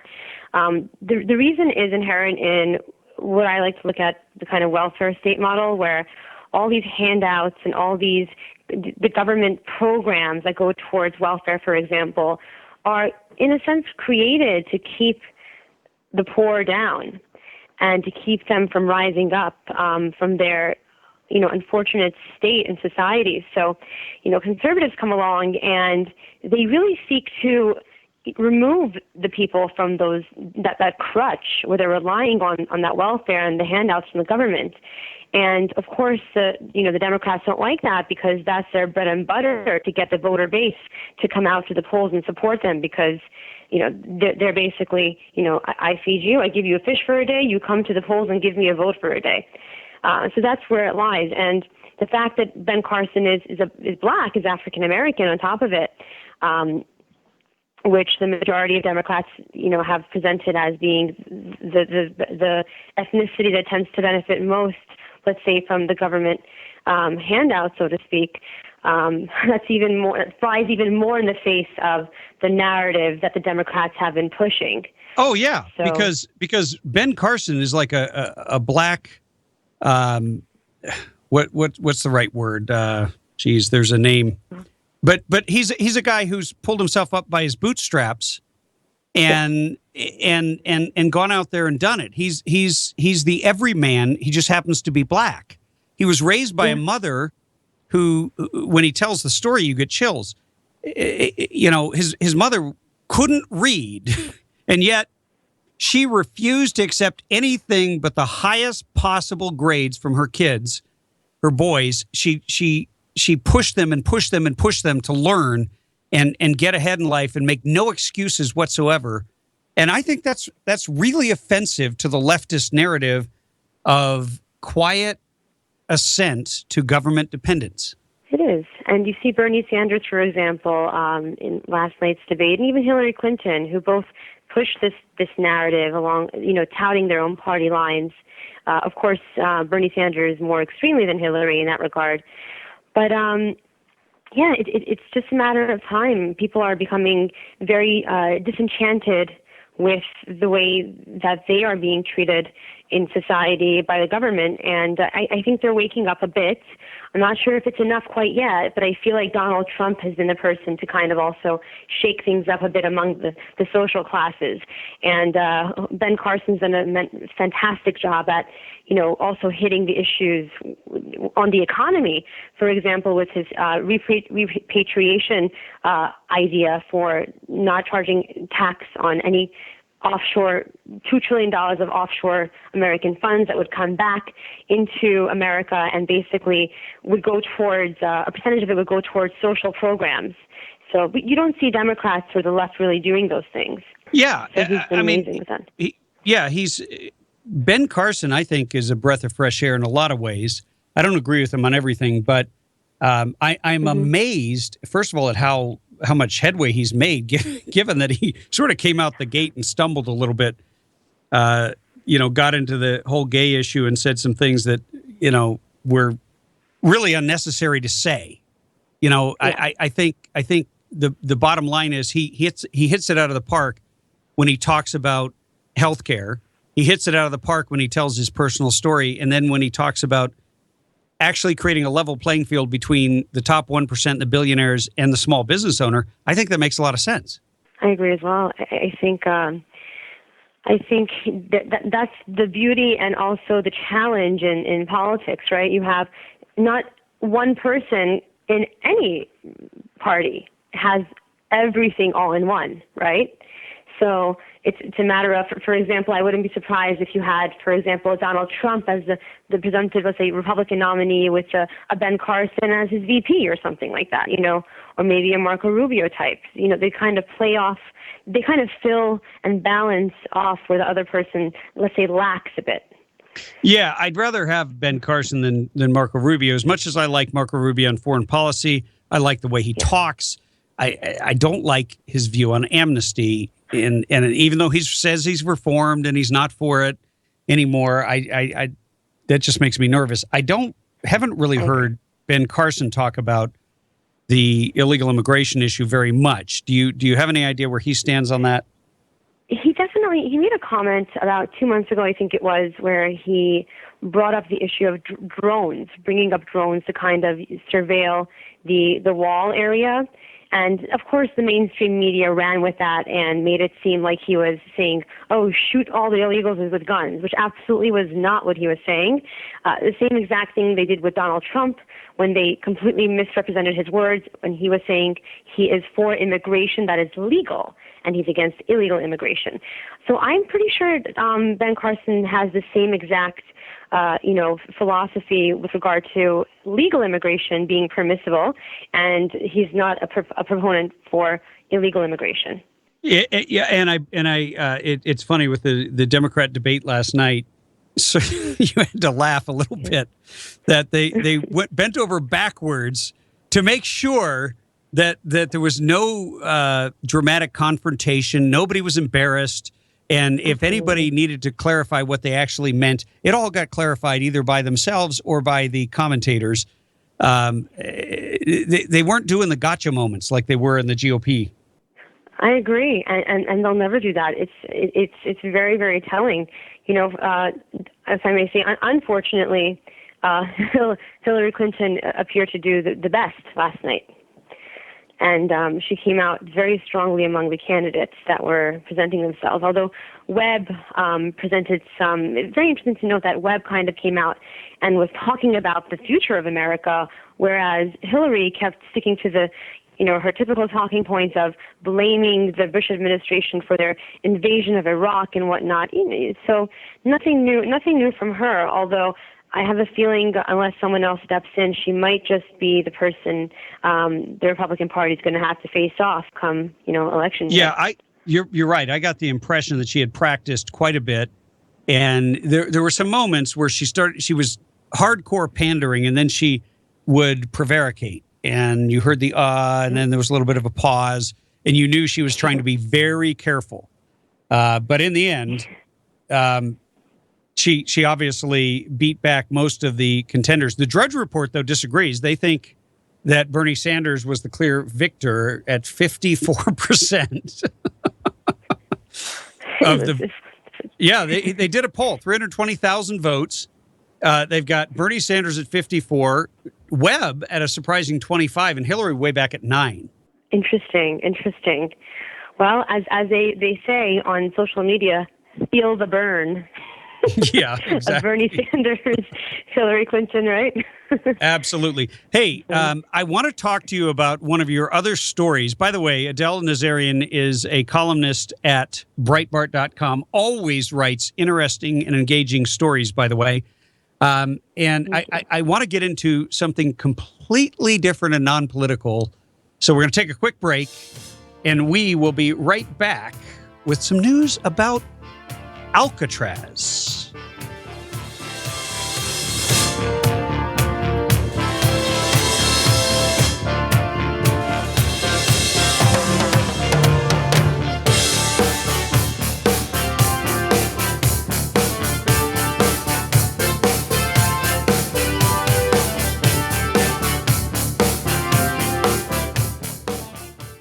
Whether you're an experienced shooter or just buying your first gun, Turner's Outdoorsman has everything you need, along with a knowledgeable and friendly staff to help you find that perfect gear for your next adventure. Turner's now has 18 locations across Southern California, including a Victorville location right on Bear Valley Road. Be sure to check out the new Archery Pro shops in the Victorville, Chino Hills, and Pasadena locations. If you're not sure what you're looking for, you can browse and shop their selection at turners.com. Be sure to check out their weekly specials and sign up to get them delivered directly to your inbox. Turner's is where I turn for all my firearms and ammo needs. Remember to tell them Tim Donnelly sent you, and you'll get an additional discount.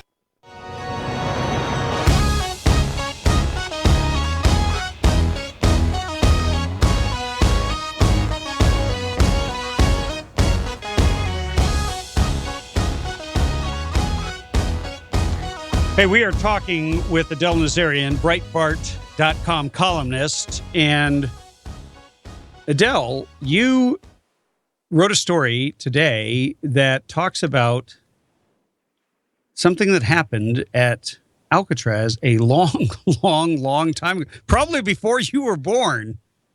In fact, I think I'm right on that. Tell me what happened. It's kind of an interesting story.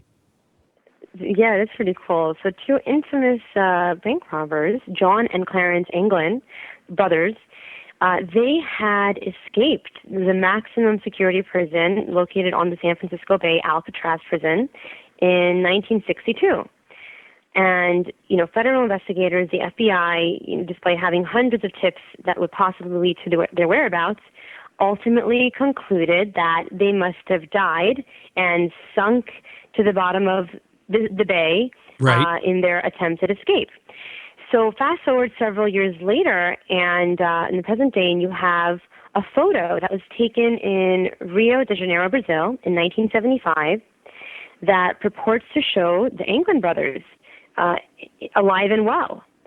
And while the FBI hasn't confirmed the identities of whether or not it is these two men, it's been fueling so much conversation where, oh my God, after all these years, are they still alive?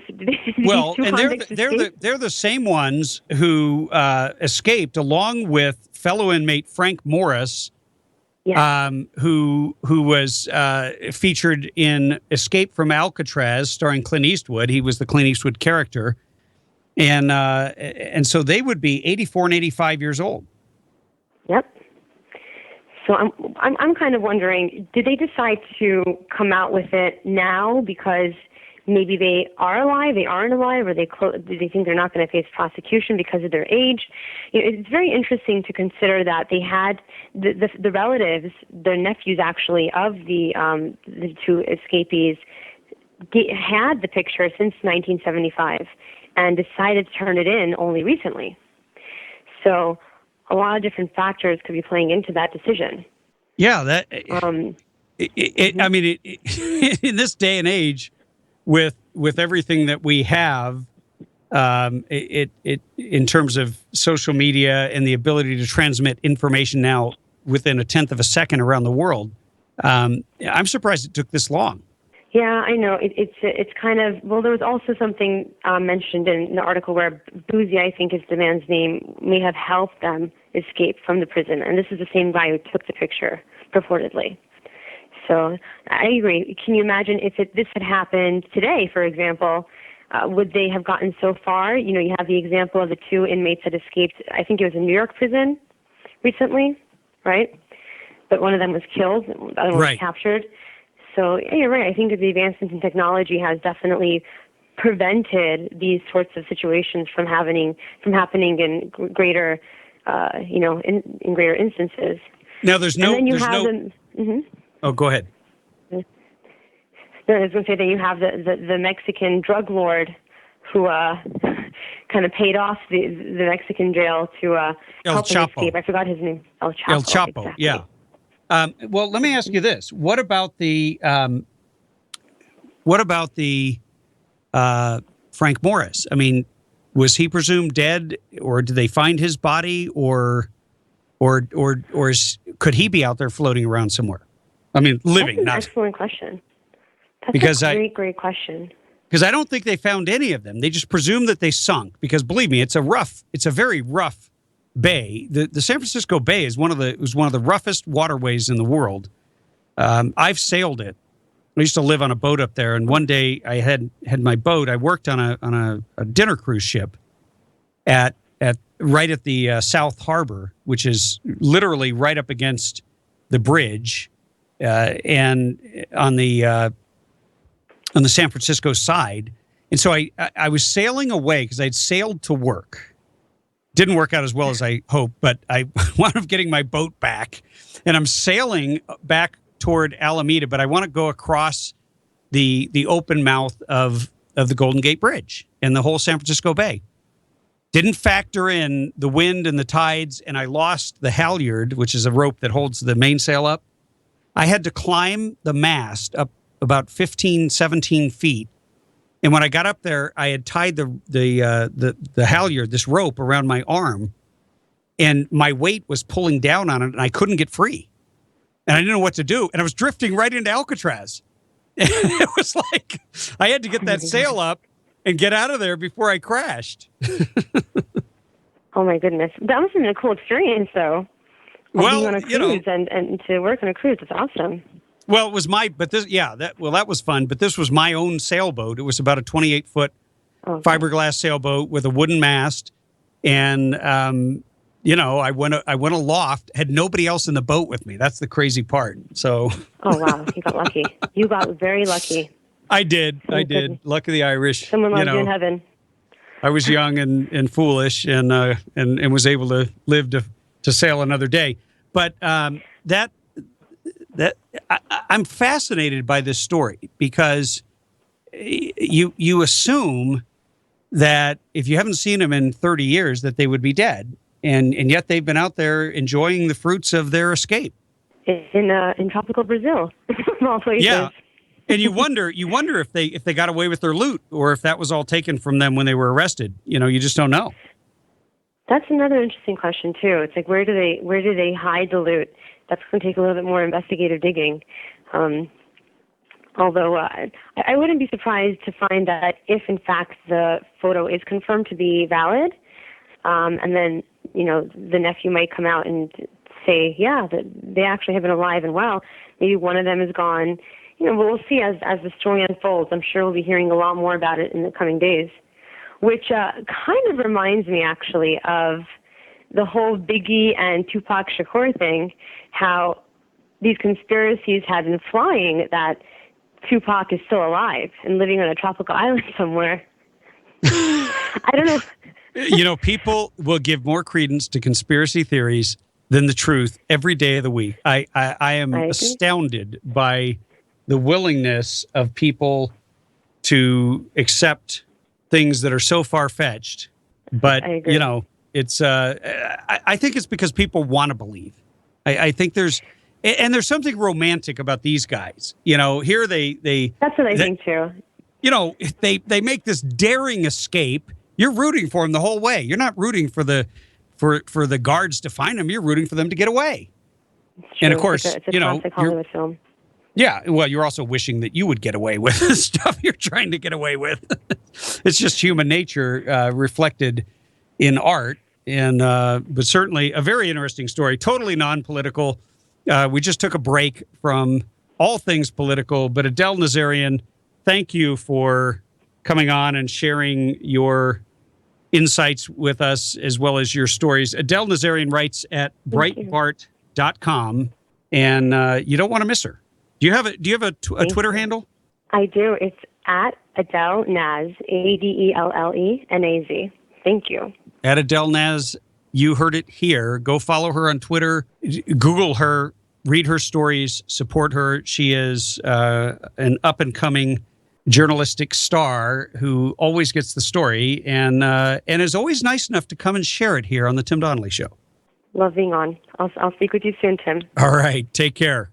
Thank you. We will be taking a break here momentarily, and I'm just I'm still just fascinated. I want to know what happened to Frank Morris. Where is Clint Eastwood? Not Clint Eastwood. I know where he is. I've met him, shook his hand, talked to him, but where's Frank Morris? Only the shadow knows.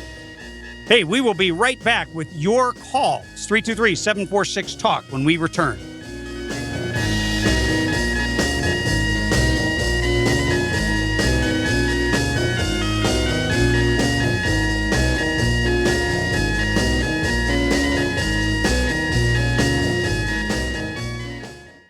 Don't you think it's about time you treat yourself or someone you love to something very special? Well, Ozell Jewelers, the finest jewelry store in the high desert, is known throughout the high desert for having the largest variety of fine-looking jewelry and gifts for every special occasion. Ozell custom designs and manufactures their own jewelry, so you'll be able to find exclusive, one-of-a-kind, stunning styles you won't find anywhere else in Southern California. If you're looking for fine jewelry at unbeatable prices, Ozell Jewelers is the place to go. Show appreciation to that special person in your life with something special to cherish forever. Ozell Jewelers, voted best jewelers in the high desert by the Daily Press regularly for years. Ozell Jewelers has been putting smiles on high desert faces for over 30 years. Ozell Jewelers in Rancho Cucamonga, Palm Desert, and Amargosa Road by Red Lobster in Victorville. Ozell Jewelers.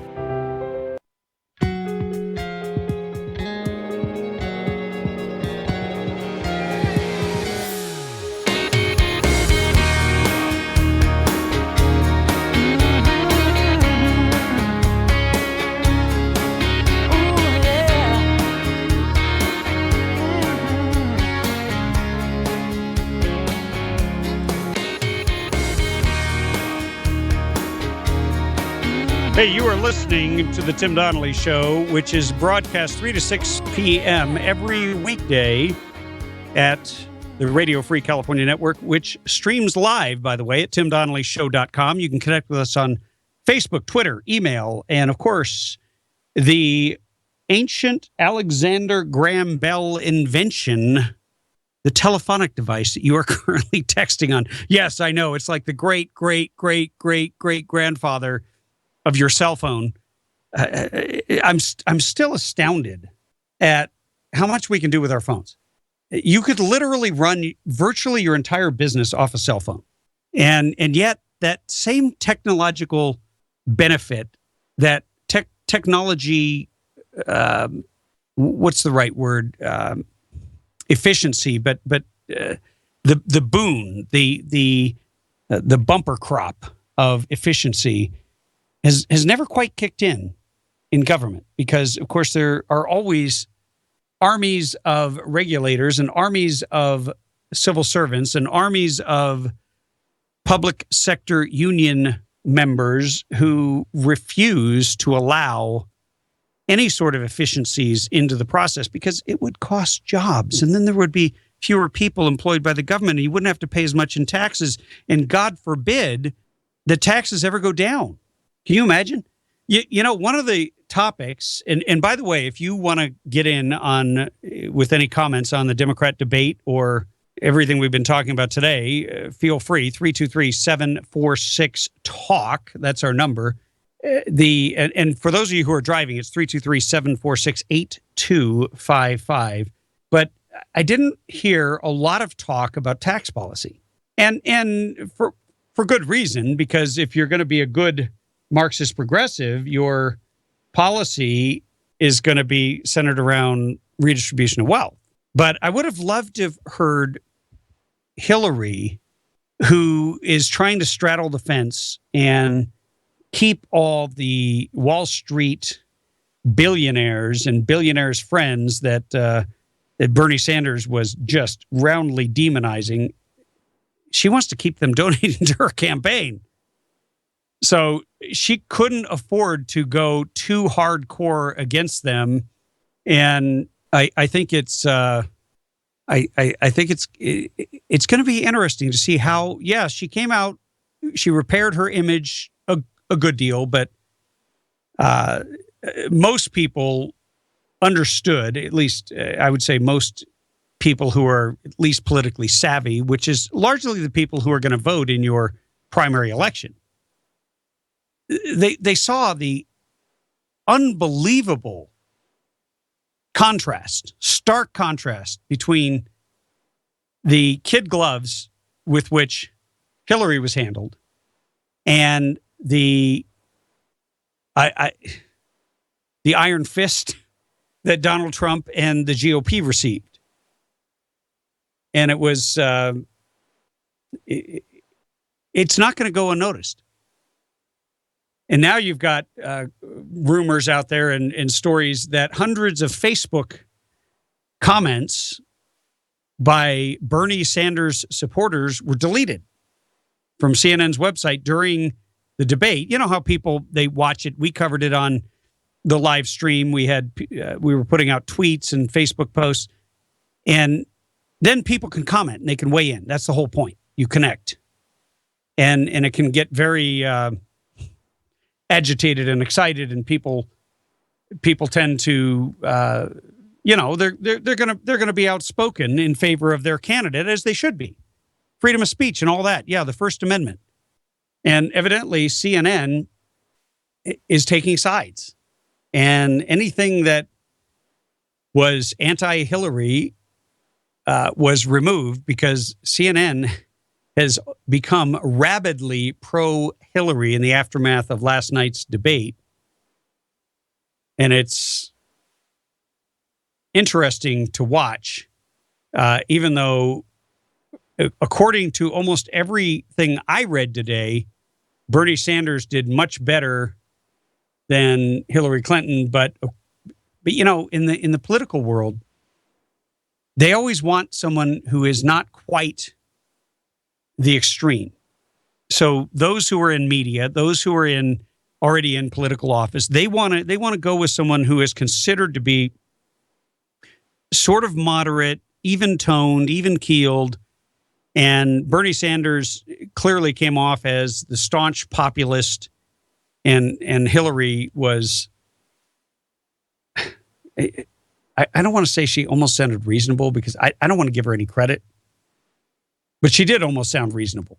And she must have been coached by Bill Clinton on how to dismiss a lot of the criticism and a lot of the attacks without delving down into them and creating new news. And so she certainly did a lot better there than I expected. I really expected her to be a lot more shrill. I figured she would come back and get into some kind of a verbal altercation with one of the panelists. But it was funny. There was one point when they asked her, "Would you like to respond?" And she simply said no, and got a little bit of laughter. And it was smart. There's no point in belaboring something if you don't want to talk about it. And so she was definitely better coached and better prepared than I think a lot of her opponents expected. I don't know if Joe Biden is going to be able to overcome Hillary's advantage coming out of this debate. And that could prove a real problem for the Democrat Party because, you know, when you do a matchup, Donald Trump versus Hillary Clinton, Donald Trump wins. When you do a matchup with Joe Biden, it's a lot closer and it's within the margin of error, but Biden wins. So that's who they should be pushing for. But whatever, I'm not going to give the Democrat Party any advice. Let them run Hillary. By the way, let's get back to Hillary's lies. By the way, she said she was. Remember, I mentioned she was going to go and talk about Benghazi. And she interrupted Anderson Cooper, who said, hey, by the way, American lives were lost. And she said, I'll get to that. Sort of, put her hand out, telling him to stop. And then what happened? She never did. Her response mirrored her response in Benghazi, by the way. I'll get back to that, she said to our Libyan staff, and then proceeded to do nothing. She also said the Libyan people had a free election for the first time since 1951. And as you know, they voted for moderates. They voted with the hope of democracy. It would be important to remember the Libyan government is currently operating with no control of the country and is effectively a government in exile. We were talking to Pete Hoekstra earlier, former chairman of the House Intelligence Committee, who has written a book about that. And written a book about the disaster and how Hillary and Obama have basically sided with our enemies. And it's, there's no other way to put it. And of course, they never followed up with Hillary. Anderson Cooper never followed up the way Jake Tapper would have and never let her get away with not answering the Benghazi question. 323-746-TALK is our number. Final segment coming up, so you better call now if you want to get in your comment.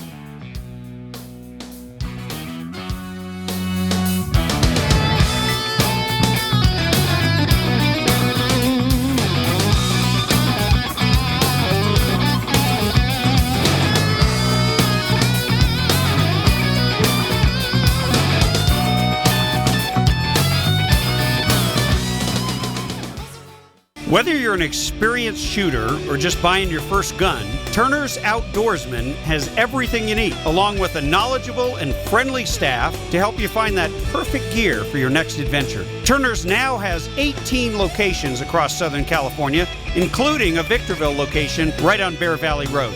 Be sure to check out the new Archery Pro shops in the Victorville, Chino Hills, and Pasadena locations. If you're not sure what you're looking for, you can browse and shop their selection at Turners.com. Be sure to check out their weekly specials and sign up to get them delivered directly to your inbox. Turners is where I turn for all my firearms and ammo needs. Remember to tell them Tim Donnelly sent you, and you'll get an additional discount.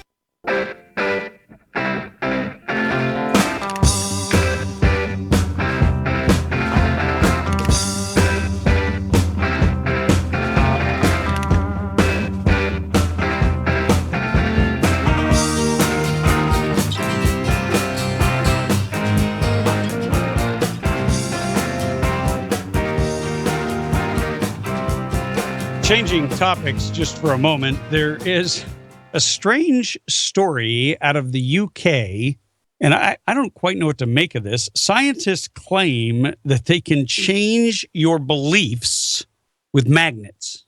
I know it sounds like some science fiction movie, but they attempted to change attitudes and beliefs on immigrants and God using magnets. And they claim that they can be changed by beaming magnetic waves into the brain. A bizarre experiment claims to be able to make Christians no longer believe in God and make Britons open their arms to migrants in experiments some may find a threat to their values. Scientists look at how the brain resolves abstract ideological problems using a technique called transcranial transcranial magnetic stimulation, TMS, researchers safely shut down certain groups of neurons in the brains of volunteers. TMS, which is used to treat depression, involves placing a large electromagnetic coil against the scalp. I mean, this sounds like something out of a... I'm trying to think of the right name of the movie, but it's a electromagnetic coil against the scalp, which creates electric currents that stimulate nerve cells in the region of the brain involved in mood control. Researchers found the technique radically altered religious perceptions and prejudice. So if you're against people coming into your country illegally, that's prejudice? Belief in God was reduced by almost a third. I'm sure that the Democrat Party will be excited to hear this, and perhaps they will want to get one of these machines and brainwash as many Republicans as they can. Belief in God was reduced by almost a third, while participants became 28.5% less bothered by immigration numbers. Yeah, they would probably like to brainwash you there, too. Dr. Kiesi Izuma from the University of York said, people often turn to ideology when they're confronted by problems. We wanted to find out whether a brain region that is linked with solving concrete problems, like deciding how to move one's body to overcome an obstacle, is also involved in solving abstract problems addressed by ideology. The scientists targeted the posterior medial